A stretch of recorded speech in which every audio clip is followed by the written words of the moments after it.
Hello friends, good morning. मैं हूं MJ. Friends, बहुत ही खूबसूरत मॉर्निंग है। अभी बारिश की सीज़न चल रही है, क्लाउडी क्लाइमेट है। जब ऐसा क्लाइमेट होता है तो हमारे प्लांट्स अपने आप ही बहुत ही खूबसूरत तरीके से ग्रो करने स्टार्ट कर देते हैं, फ्लावर्स देते हैं, बहुत सारे पत्ते निकालते हैं। लेकिन फ्रेंड्स, ये ब्यूटी को मेंटेन करने के लिए हमें भी कुछ ऐसा काम करना है जिसकी वजह से हमारे जो प्लांट्स है वो ऐसे ही खूबसूरत पत्ते डेवलप करते रहे, बड़े लीव्स डेवलप करते रहे और बिना कोई मेहनत के, बिना कोई रुकावट के हमारे प्लांट्स ग्रो होते रहे। तो उसके लिए क्या करना है, उसके लिए मैंने आपको आगे भी वीडियोस में बताया था। एक सिंपल चीज़ है, आप अपनी तरफ से ज़्यादा कुछ भी प्लांट के पीछे अप्लाई मत करिए। प्लांट को छोड़ दीजिए बारिश के भरोसे, बारिश ही सारा काम करेगा। आपके प्लांट के ऊपर से पत्ते निकालेगा और आपकी प्लांट के ऊपर से फ्लावर्स भी आएंगे। वैसे तो फ्रेंड्स, मैं ज़्यादा फ्लावर्स लेता नहीं हूँ। मैं प्लांट के ऊपर से फ्लावर्स पिंच कर देता हूँ जैसे ही या तो फ्लावर्स ओपन हो जाते हैं या तो फ्लावर बड्स थोड़ा सा उसका कलर दिखाना स्टार्ट कर देते हैं, तो मैं वो पिंच कर देता हूँ। तो ये कर सकते हैं। अगर आप फ्लावर्स लेना भी चाहते हो तो ले सकते हैं, कोई ज़्यादा दिक्कत वाली बात नहीं है। लेकिन यहाँ पे मैं एक और चीज़ ऐड करना चाहूँगा फ्रेंड्स, कि हमें अपने पौधे के अंदर अभी ज़्यादातर फर्टिलाइज़र अप्लाई नहीं करने हैं। मैंने अपनी जो पिछली वीडियोस थी उसमें भी यही चीज़ बताई थी। उससे पहले की वीडियो जब मेरे यहाँ बारिश कम थी, डेली की बारिश नहीं थी, तब मैं 1261, 052, 34, बाद में 1340, 1340, 13 ऐसा फर्टिलाइज़र्स देता था। लेकिन अभी मुझे वो फर्टिलाइज़र्स की भी ज़रूरत नहीं पड़ रही, क्योंकि बिना फर्टिलाइज़र के ही प्लांट अभी बहुत ही अच्छा रिस्पॉन्स दे रहे हैं। तो जब बिना फर्टिलाइज़र्स के ही प्लांट इतना अच्छा रिस्पांस दे रहा है, आपको बहुत ही सुंदर फ्लावर्स निकाल के दे रहा है, तो बाद में ज़्यादा फर्टिलाइज़र देने की ज़रूरत ही क्या है। ये जो फ्लावर देख रहे हैं, ये फ्लावर फिर भी खिला हुआ है क्योंकि गिलेरियो ने इसके बहुत सारे पेटल्स को बाइट कर दिया है। यहाँ पे जैसे कि देख रहे हो, तो ये चीज़ चलती रहती है। लेकिन जैसे कि अभी मैं बात कर रहा था कि फर्टिलाइज़र्स की, जब फर्टिलाइज़र्स के बिना ही प्लांट इतने अच्छे और खूबसूरत ग्रो हो रहे हैं, तो क्यों फर्टिलाइज़र्स के पीछे अभी काम करना है। तो अभी वही कॉन्सेप्ट को लेके चल रहा हूँ। उनमें से एक और फर्टिलाइज़र आज मैं आपके साथ शेयर करने वाला हूँ और आपको बताने वाला हूँ कि मानसून्स के टाइम जब आपके यहाँ बहुत ज़्यादा बारिश हो रही हो, डेली की बारिश हो रही हो, क्लाउडी क्लाइमेट हो, तब आपको वो फर्टिलाइज़र अवॉइड करने हैं। और वो फर्टिलाइज़र क्या है वो मैं आपको बताऊंगा, क्योंकि वो फर्टिलाइज़र्स आप रेगुलर बेसिस पे यूज़ करते रहते हो और मैंने आपको बहुत बार कहा है कि ये फर्टिलाइज़र यूज़ करिए। लेकिन मानसून की सीज़न में वो फर्टिलाइज़र आपके प्लांट को नुकसान कर सकता है। आप प्रैक्टिकल एक्सपीरियंस कर सकते हैं। आप एक दो बार वो फर्टिलाइज़र अप्लाई कीजिए। फर्टिलाइज़र अप्लाई करने के बाद अगर आपको लगता है आपके प्लांट के ऊपर पेस्ट अटैक ज़्यादा हो रहे हैं, तो वो फर्टिलाइज़र सबसे पहले बंद कर दीजिए। पेस्ट अटैक का मतलब ये है कि पेस्ट अटैक यानी कि फंगल इन्फेक्शंस अगर आपके प्लांट के ऊपर बहुत ज़्यादा हो रहे हैं मानसून की सीज़न में, तो बाद में आपको सबसे पहले ये फर्टिलाइज़र बंद करना होगा। और वो फर्टिलाइज़र का नाम है पीजीआर। जी हाँ फ्रेंड्स, पीजीआर में आपको बहुत सारे अलग अलग टाइप के पीजीआर मिलेंगे। लेकिन जो भी पीजीआर आप देते हो, अब सीवीड इंक्लूड भी होता है उसमें, जैसे कि सीवीड के साथ भी ऐसे पीजीआर आते हैं।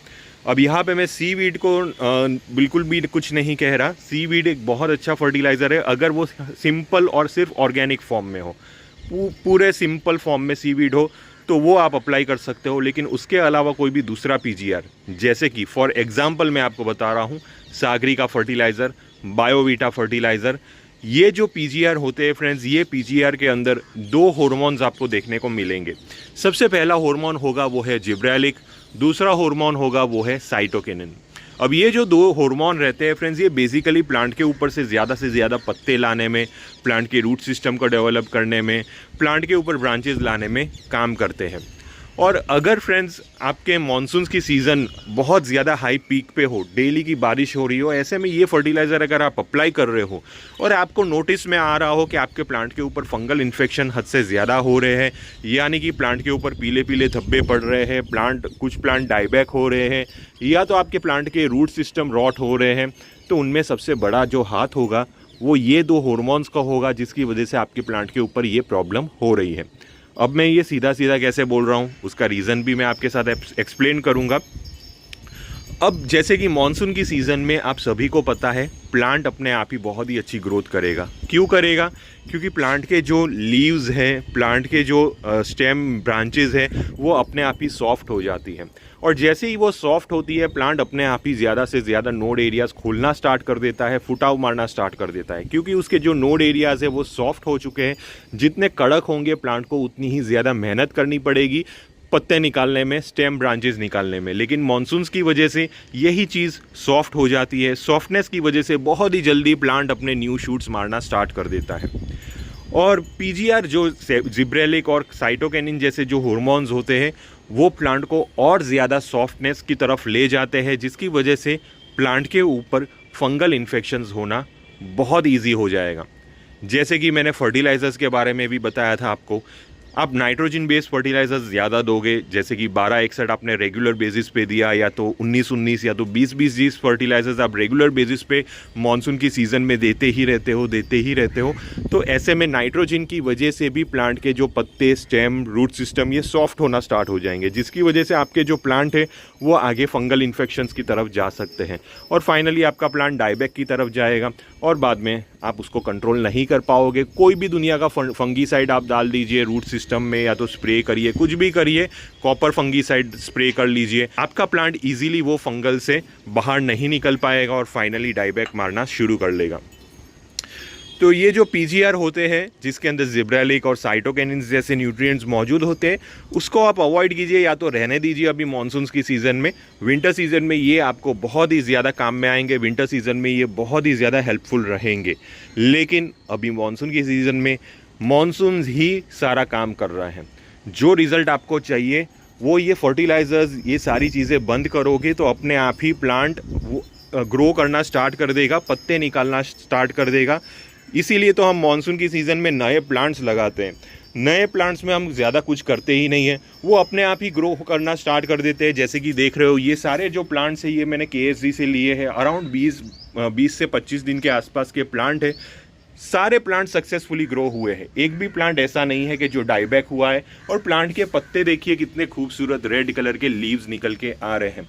ये प्लांट के पीछे भी मैंने कोई ज़्यादा फर्टिलाइज़र और कोई ज़्यादा मेहनत नहीं की। बारिश का पानी जा रहा है और जो न्यूट्रिएंट जो बारिश के पानी से मिलना चाहिए वो मिल रहा है।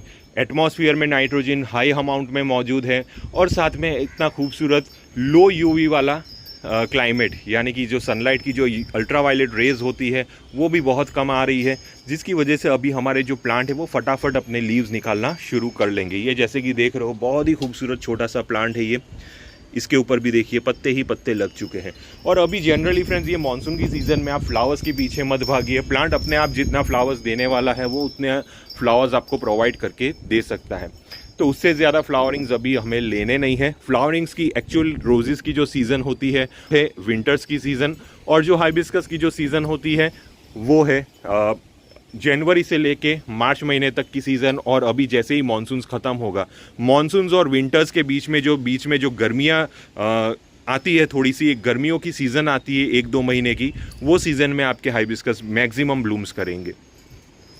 तो ये कुछ ऐसी चीज़ें हैं, क्लाइमेटिक कंडीशंस है जो अपने आप ही काम करेगी। लेकिन ऐसे में अगर आप फर्टिलाइजर्स और पीजीआर ये सब का इंक्लूशन अभी ये मानसून की सीज़न में करोगे तो प्लांट और भी ज़्यादा ख़राब होगा।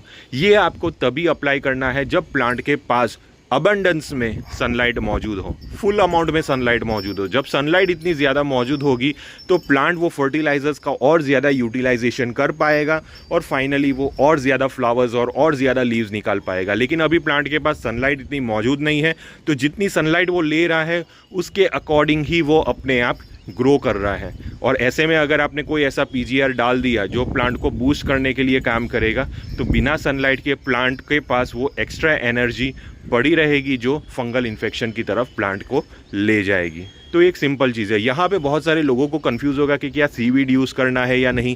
देखिए सीवीड यूज़ कर सकते हैं, लेकिन बहुत ही प्योर फॉर्म में, ऑर्गेनिक फॉर्म में, जो सिर्फ सीवीड होता है उसके अंदर। सीवीड में जनरली मेंशन किया होगा माइक्रोन्यूट्रिएंट्स आता है और मैक्रोन्यूट्रिएंट्स आता है। उसके अलावा अगर आपको कोई हार्मोन्स देखने को मिलते हैं जैसे कि साइटोकिनिन्स, जिब्रेलिन्स और दूसरे अलग अलग टाइप के हार्मोन्स अगर उसके अंदर मेंशंस किए गए होते हैं तो बाद में वो सीवीड अभी यूज़ मत करिए।